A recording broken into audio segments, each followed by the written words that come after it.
Well, hello everyone, and welcome to your online Bible study, Living Power, where we walk through the Bible in a year. My name is Shannon Mullins, and if you're just finding us on the internet, I want to welcome you to the study and tell you I am just delighted that you're here. We have people finding us every single day, and if this is your first time, I just want to welcome you and tell you how pleased we are to have you. Today we are in the book of Genesis, and we are continuing with the story of the patriarchs, particularly with Jacob. And the scripture that I've pulled out for today's lesson is Genesis 30, verse 27, and it reads, "I have become wealthy, for the Lord has blessed me because of you." And I'd like to start out today. I need to warn you, I think, because we have some workmen in the house today, and they are remodeling the master bathroom. And so they may be coming in, you may be hearing them, and I will re-record if I need to. But I wanted to warn you today that there may be just a little bit of background noise, and that is what it is. So what I wanted to do today was take you back to yesterday's reading for just a minute, because there is something that parallels yesterday's and today's reading that I think you might find interesting. If you are a political buff and love that kind of political stuff, Middle East, and you follow what's happening in the Middle East, today's lesson you're going to find super interesting, because there is something I'm going to share with you at the very end that I think will be very interesting to you. Today what I'd like to do is go back to the end of yesterday, where Rachel is outside and she sees Reuben, her nephew. Reuben's about 5 years old at this point. This is the son of her sister Leah. Rachel does not have any children. Leah has 6 boys. Now, this is a culture that values women and determines the worth of a woman by the number of children that she has, particularly sons. Rachel is downcast. She is beside herself. She has no children. She sees these mandrakes and she asks Leah to give her some. Now, I have read the Bible many times, and this particular story never struck my fancy until today. So I looked up the mandrake to see what that was all about. And evidently the mandrake was naturally grown, and she wanted to eat some of it because it was Middle Eastern superstition that it would help her become fertile and have a child. So she was dibbling here in a bit of superstition as she trusted the mandrake for answering her prayer. Now in verse 22 of chapter 30, it tells us she ends up conceiving and has Jacob, who is the 11th son of Jacob. But it tells us that it wasn't because of the mandrakes. It was specifically because she prayed and God answered her prayer. Now, I say that because in the beginning of our lesson today, we see Jacob doing something very similar, dabbling in a bit of superstition as he takes this bark and peels it and puts it in front of his flock, and somehow he is able to connive this whole thing to where the flocks produce exactly what he wants. Is it white? Is it speckled? Is it spotted? And it's just amazing. Well, in verse 12 of chapter 31, it tells us very clearly that it wasn't necessarily because of the bark. It's not due to this superstition. It was because God said, "I have seen how Laban has treated you, and I am doing this for you. I am blessing you." So whether we're in the home or we're in the business world, we see here that the best option to dealing with problems is to take it to God and remain faithful in the meantime.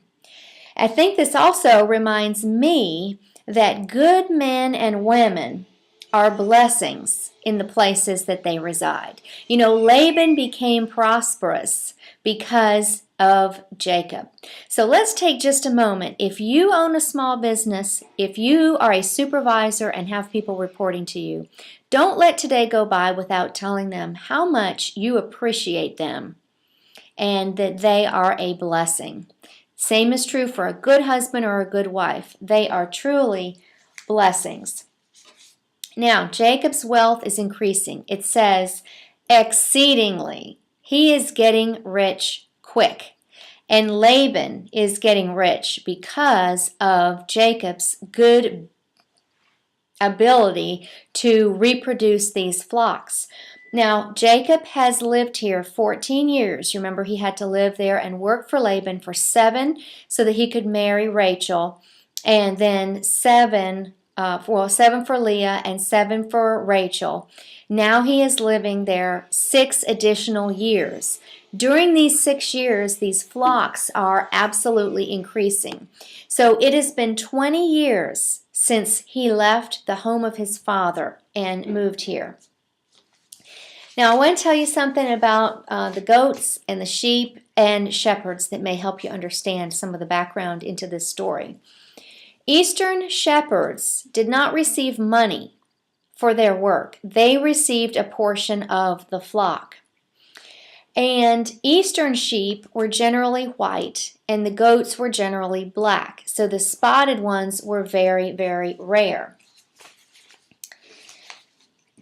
Now, it's interesting to note that when Jacob leaves his home, he is afraid and he is fleeing Esau. You remember he thought Esau was going to come after him and chase him.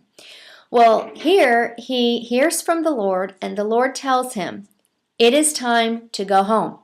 Leave this place and go. And it says that Jacob was fearful that Laban would come after him. Really, the issue was Jacob was afraid that Laban might take his wives back and would force him in some way to stay there and work for him indefinitely. It's obvious that Laban was not a completely honest man, especially in his business dealings, and Jacob had good reason to be concerned. So he gets up, he talks to his wives agree, yes, Laban, our father, has just about disowned us. He has not been true to the inheritance that we deserve, so we should go. So everybody picks up and they go and they head home. Well, Laban hears about it, and so he follows him. And 7 days later catches up with him. And he is not too pleased. Notice when he meets up with them, he makes up this story that he's sorry that they left because he wanted to throw them this great going away party. Do you remember when Rebekah left her family to come marry Isaac? What did they do for her? They didn't throw a going away party. They showered her with prayers and blessing. And here, the spirituality has decayed so much that all Laban can think about is throwing this great party.